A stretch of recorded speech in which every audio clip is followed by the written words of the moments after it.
श्रीराम मित्रांनो, आपण मागच्या व्हिडिओमध्ये पाहिले की प्रॅक्टिस सेट 1.1 मधील क्वेश्चन नंबर 2 यातील क्वेश्चन नंबर 5 आपण सोडवलेला होता. तर आता आपण सोडवणार आहे क्वेश्चन नंबर 6. तर 6 क्वेश्चन नंबर हे आहे की 1/3x plus y equals to 10/3 हे पहिले इक्वेशन आहे.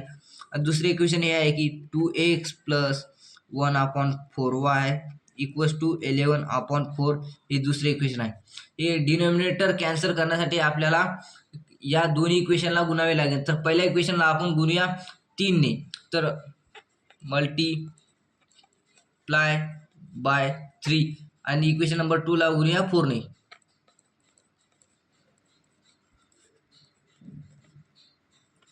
तर आता आपण मल्टीप्लाय करून घेऊया इक्वेशन नंबर 3 ने. तर 1/3 इंटू 3x आणि 3 into y equals to 10/3 into 3. तर आता करूया इक्वेशन नंबर 2 ने. 2 ला 2x into 4 plus 4 into 1/4y equals to 11/4 into 4. तर हे 3 कॅन्सल होतील, हे 3 कॅन्सल होतील. इथे येईल x plus 3y equals to 10 हे तिसरे इक्वेशन.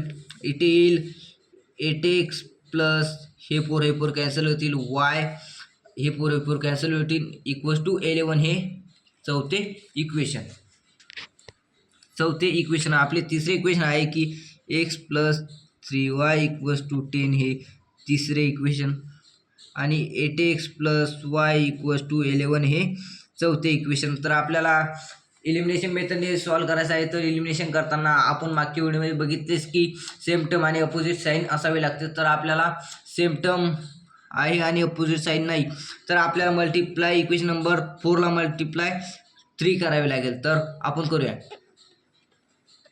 Multiply by 3. तर आपलं इक्वेशन नंबर 4 आहे 8x plus y into 3 equals to 11 into 3. तर इट येईल 8 into 3 24x plus 3y equals to 33 हे आपले फिफ्थ इक्वेशन. तर आपण करूया सबट्रॅक्शन. Subtract equation 3 and 5. तर तिसरे इक्वेशन आहे x plus 3y equals to 10 आणि पाचवे इक्वेशन आहे 24x plus 3y equals to 33. तर आपण मागच्या व्हिडिओमध्ये पाहिलेच की सबट्रॅक्शन करताना अपोजिट साईन हे अपोजिट होऊन जातात. तर ए प्लस आहे तर मायनस होईल, ए प्लस आहे तर मायनस होईल, ए प्लस आहे तर मायनस होईल. Plus X minus 24x equal to minus 23x होईल. Plus 3y minus 3y cancel होतील आणि 10 मायनस 33 इक्वल्स टू मायनस 23 होतील. हे मायनस मायनस कट होतील. x इक्वल टू 23 इकडे मल्टिप्लाय आहे, तिकडे गेल्यावर डिवाइड होतील. तर x इक्वल टू 23/23. तर एक्सची व्हॅल्यू आपल्याला 1 आलेली आहे आणि वायची व्हॅल्यू काढण्यासाठी आपल्याला x इक्वल टू 1 एक कोणत्या तरी एका इक्वेशनमध्ये ठेवावी लागेल. तर इक्वेशन नंबर 1 मध्ये आपण ठेवूया.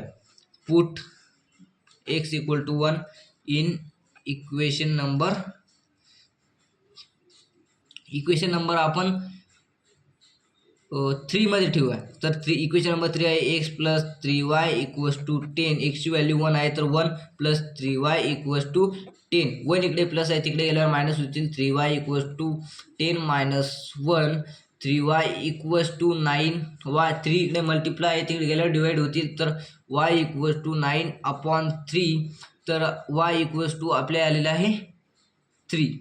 तर आपले सोल्युशन आलेले आहे x, y equals to 1,4 is the solution of given equation. तर चला तर मित्रांनो, धन्यवाद. शेअर करा, सबस्क्राईब करा आणि